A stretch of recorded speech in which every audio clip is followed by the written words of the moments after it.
J'aimerais qu'on parle un petit peu de manga aujourd'hui, mais surtout de manga Star Wars. Du coup, je vais mélanger deux passions, et ça c'est exceptionnel.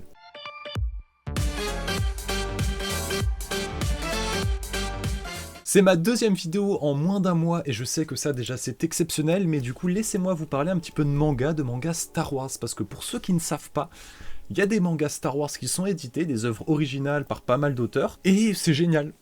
C'est génial parce que déjà je suis pas objectif, j'adore Star Wars. Avec notamment, c'est pas de cette série-là, je vais parler d'une série précise aujourd'hui, c'est un manga Star Wars qui vraiment pour moi vaut le coup, parce qu'il y a une vraie valeur ajoutée, il y a un vrai truc, et on va y venir. Mais tout d'abord parlons quand même de ce qui est édité en France, on a les Star Wars Rebels, c'est 3 tomes, et ici par exemple, ça ne va rien rajouter on va dire. C'est une version manga, donc il y a quand même le style manga, la patte graphique d'un manga qui vient revisiter Star Wars Rebels. Par contre, on reprend la saison 1, on reprend les premiers événements de la saison 1, et on déroule. On avance les moments qu'on peut couper par rapport à la série animée, et on déroule pendant 3 tomes, puis on s'arrête au milieu de la saison 1, et on dit fin. Voilà. Ça se lit bien, mais voilà, si vous êtes fan de Star Wars ou si vous voulez découvrir ou redécouvrir Star Wars Rebels. Au même titre, Star Wars Vision, c'est en plus, la série s'était fait connaître parce qu'en plus c'était pas mal d'artistes japonais sur justement des animés qui avaient participé à la série animée. Et là, c'est une version manga où c'est des artistes japonais qui du coup font une version manga de certaines histoires. Voilà, ils ont sélectionné certaines histoires de la saison 1 et ils ont fait une version manga. Et là, du coup, ça a tout son sens. Je trouve que dans cette version-là, ça a vraiment tout son sens. On continue avec la non-objectivité, c'est Star Wars The Mandalorian, qui là pour le coup est toujours en cours. Il y a déjà 5 tomes en cours et je sais pas jusqu'à où ils vont aller, parce que s'ils font les 3 saisons, ça va être long. Mais comme Star Wars Rebels, on reprend Mandalorian du début et on fait juste une version manga.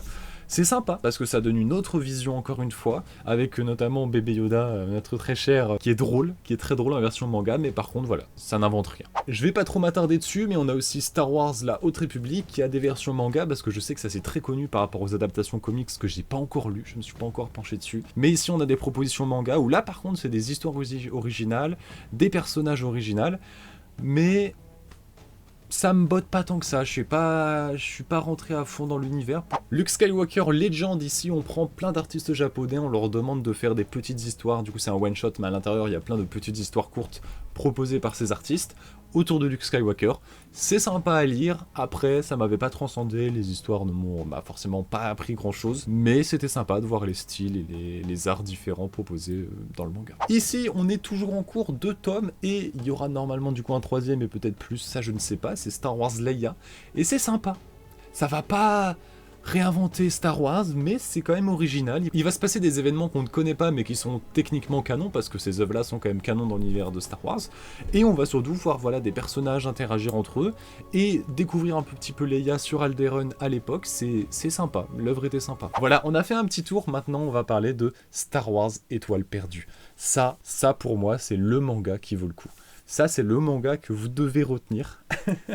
C'est en 3 tomes déjà, c'est du coup une trilogie et ça se termine, c'est une histoire totalement originale, on a des personnages totalement originaux, parce que du coup pour vous faire un petit topo, on va suivre Ten Kirel et l'autre personnage s'appelle Cienari, et tous les deux, au fur et à mesure de l'histoire, on va les découvrir, on va apprendre que depuis qu'ils sont tout petits, ils voulaient absolument rejoindre l'Empire, ils avaient ce rêve de rejoindre cette magnifique armée impériale, et ça déjà c'est super intéressant, d'avoir ce point de vue comme quoi l'Empire est mauvais, mais selon ce que t'as appris, selon ce qu'on t'a dit, t'as pas forcément la bonne vision de l'Empire. Et bien évidemment, Star Wars, comme toujours, ça fait des petits messages cachés à certains régimes. Mais en tout cas, voilà, on découvre nos 2 héros qui voulaient absolument rejoindre l'Empire, ils vont ensuite rejoindre l'Empire et réaliser leurs rêves, c'est génial. Sauf qu'un jour, il y a toujours ce moment-là où ils vont réaliser que l'Empire, c'est pas tout beau tout rose. Et là où l'œuvre prend tout son sens, je trouve, c'est qu'il y a un rythme, il y a une narration, il y a un découpage qui est génial, parce qu'on va les suivre dans le futur, dans le passé, on va avoir des flashbacks, la façon dont le récit est amené, c'est génial, parce que notamment Ten, lui, il va rejoindre la rébellion, et on va le découvrir dès le début du premier tome, sauf qu'après, ils vont nous raconter du coup qu'il était ami avec Sienna, qui, elle, est chez l'Empire, et l'histoire va avancer, on va découvrir qu'en fait, Sienna, elle est rester chez l'Empire pour certaines raisons, mais de son côté Tain du coup parce qu'il a découvert la vérité sur l'Empire, il a décidé de ne pas l'accepter, sauf que tout ça c'est un petit peu des fatalités, des choix qu'on peut pas forcément reprocher. Par exemple du côté de Sienna, si depuis qu'elle est tout petite elle avait grandi avec une super image de l'Empire et qu'elle arrive pas à réaliser que c'est pas